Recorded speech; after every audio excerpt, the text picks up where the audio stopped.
On m'a volé presque un bitcoin, ce qui représente plus de 110 000 $ actuellement, alors que j'étais confortablement installé sur mon lit et en plus que j'avais pourtant activé la double authentification. Cette vidéo va se dérouler en 2 points. Premier point, je vais vous expliquer comment ça s'est passé et comment il a fait pour me hacker. Deuxième point, je vais vous partager les 3 solutions simples que j'ai mis en place aujourd'hui pour éviter ça par la suite et pour que vous aussi vous puissiez éviter ça parce que ça peut vraiment arriver à tout le monde. Bon, je vous explique. Un soir où il faisait très chaud, j'étais dans mon lit tranquillement en train de scroller sur Twitter. Il était 23h minuit. Vous savez ces soirs où il fait toujours très chaud alors qu'il est proche de minuit. Puis je reçois une notification et je constate que c'est une notification de Wirex, une plateforme qui permet d'acheter et stocker des crypto-monnaies, entre autres. Et là, la notification dit quoi? Vos Litecoin ont bien été transformés en Bitcoin. Et une autre notification arrive quelques secondes plus tard, vos XRP ont bien été transformés en Bitcoin. Et troisième notification, retrait réussi de vos 0,86 Bitcoin. Alors là, j'étais pris de panique. J'étais choqué, je me demandais qu'est-ce qui se passait. Est-ce que c'était un bug? Alors je suis directement allé sur mon application mobile Wirex et quand je clique dessus, impossible de me connecter. Alors, je me lève en sursaut de mon lit, je rallume mon ordinateur, je me connecte sur le site officiel Wirex. Impossible. Pourtant, je suis sûr et certain de mon mot de passe, je sais que c'est ce mot de passe, et pourtant je peux pas me connecter à mon propre compte. Alors, je clique sur « J'ai oublié mon mot de passe » afin de recevoir l'email pour réinitialiser mon mot de passe. Sauf que là, au bout de plusieurs dizaines de minutes, je ne reçois rien. Même après plusieurs tests, je reçois aucun mail de Wirex. Donc, comme vous pouvez le voir à l'écran, alors je contacte Wirex en disant que je ne peux pas changer mon mot de passe, aidez-moi à changer mon mot de passe. Et donc là, ils me disent que je dois prouver mon identité si je veux accéder à mon propre compte. Donc je partage mon identité avec une photo de moi-même, ma carte d'identité, etc. Ensuite, ils l'ont bien reçu et là, ils m'envoient un lien de réinitialisation de mot de passe et ça fonctionne. J'ai pu réinitialiser mon mot de passe. Sauf que là, après avoir mis mon mail et mon mot de passe, j'avais bien sûr activé la double authentification comme tout honnête citoyen qui se respecte. Alors, je mets les 6 chiffres qui changent toutes les 30 secondes pour pouvoir déverrouiller mon compte. Malheureusement, ça ne fonctionne pas. Donc pareil, je contacte Wirex, je leur dis ça fonctionne pas et je prouve mon identité, ils me renvoient un lien pour désactiver la double authentification. Et donc cette fois-ci, j'ai pu me connecter. Mais malheureusement, je remarque que mon compte est totalement vide. J'étais totalement choqué, abasourdi, sonné d'avoir été volé de presque un Bitcoin entier. Je comprenais pas trop ce qui m'arrive. Par contre, à ce moment-là, je prenais conscience que on m'a piraté. Alors que j'avais la double authentification activée. Mais comment il a fait? À ce moment-là, quand je me suis fait voler, pirater, c'était début 2020. C'était en plein moment du Covid. Le Bitcoin valait seulement, entre guillemets, 5 000 $. Donc au final, à l'époque, j'ai perdu 5 000 $. Sauf qu'aujourd'hui, ce qu'il m'a volé, ça représente plus de 110 000 $ et sûrement des centaines de milliers de dollars à l'avenir. Alors je me suis posé la question, mais comment il a fait? Donc après plusieurs mois, au fil de discussions avec Wirex et après avoir scruté ma boîte email, j'ai compris. Et je vais vous expliquer comment il a fait et surtout par la suite, comment éviter vous aussi de vous faire pirater parce que ça peut vraiment arriver à tout le monde. Donc voici les 5 étapes qu'il a mis en place pour pouvoir me voler. 1. Il a en fait piraté ma boîte email et ou mon ordinateur pour prendre possession de ma boîte email et que du coup cette boîte email soit autant la mienne que la sienne. Il pouvait voir tous mes emails, cliquer sur les liens, les supprimer, etc. 2. Une fois qu'il a pris possession de ma boîte email, il a pu définir des règles. Vous savez, dans Outlook ou Gmail, etc., on peut créer des règles. Et donc, il a créé une règle, et j'ai remarqué ça au bout d'un certain temps, que tous les emails de Wirex aillent directement dans la corbeille. C'est-à-dire que tous les emails de Wirex que je reçois soient supprimés tout de suite. Et ça l'a bien aidé pour les étapes suivantes afin que je me rende pas compte qu'il a changé toutes les informations de mon compte Wirex. 3. C'est grâce à ça qu'il a pu changer le mot de passe de mon compte Wirex parce que comme ma boîte email c'était aussi la sienne, eh bien il a tout simplement cliquez sur réinitialiser mon mot de passe. Cet email est tombé directement dans ma corbeille. Le message a de suite été supprimé.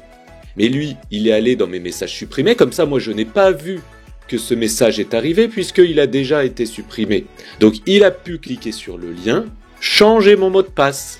Et c'est pour ça que moi, j'ai pas pu me connecter puisqu'il avait changé mon mot de passe. 4. Il a aussi changé ma double authentification de la même manière. Donc, il a reçu un lien dans ma boîte de messages supprimée et il a changé la double authentification. C'est pour ça que là aussi, j'ai pas pu me connecter avec ma double authentification. 5. C'est grâce à ça qu'il a pu tout retirer. Donc, en fait, la faille dans l'histoire, c'est quoi? C'est tout simplement une faille de boîte email et de mots de passe. C'est pour ça que désormais, je vais vous donner les 3 solutions que moi, personnellement, j'ai mis en place depuis 2020 et que vous pouvez aussi mettre en place dès maintenant pour éviter ça. Parce que vous voyez, si vous les mettez pas en place, ces 3 solutions, ça peut vous coûter cher. Et la double authentification, vous l'avez compris, ça ne suffit pas. Il peut passer à travers. La première méthode que vous devez absolument mettre en place, c'est que vous devez avoir un email que vous utilisez exclusivement pour vous connecter à vos exchanges et que cet email soit uniquement dédié aux exchanges sur lesquels vous avez des crypto-monnaies.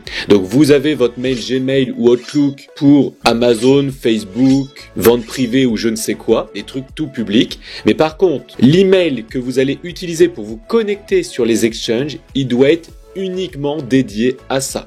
Parce que si par exemple, il y a une fuite de données de Amazon, de Facebook ou je ne sais quoi, ce qui a déjà été le cas, d'ailleurs Ledger aussi, eh bien, ils connaissent vos mails, ils peuvent vous envoyer des mails et vous envoyer des liens malveillants pour vous faire télécharger des choses, prendre possession de votre boîte email ou de votre ordinateur. Donc, un mail dédié pour les exchanges. Et même mieux, vous pouvez avoir un mail unique pour chaque exchange. Et je vais vous partager une boîte email qui permet de faire ça dans un instant. Le deuxième point important, c'est que cette fameuse boîte email spéciale, ça doit pas être une boîte Gmail ou une boîte Outlook. C'est pas assez sécurisé.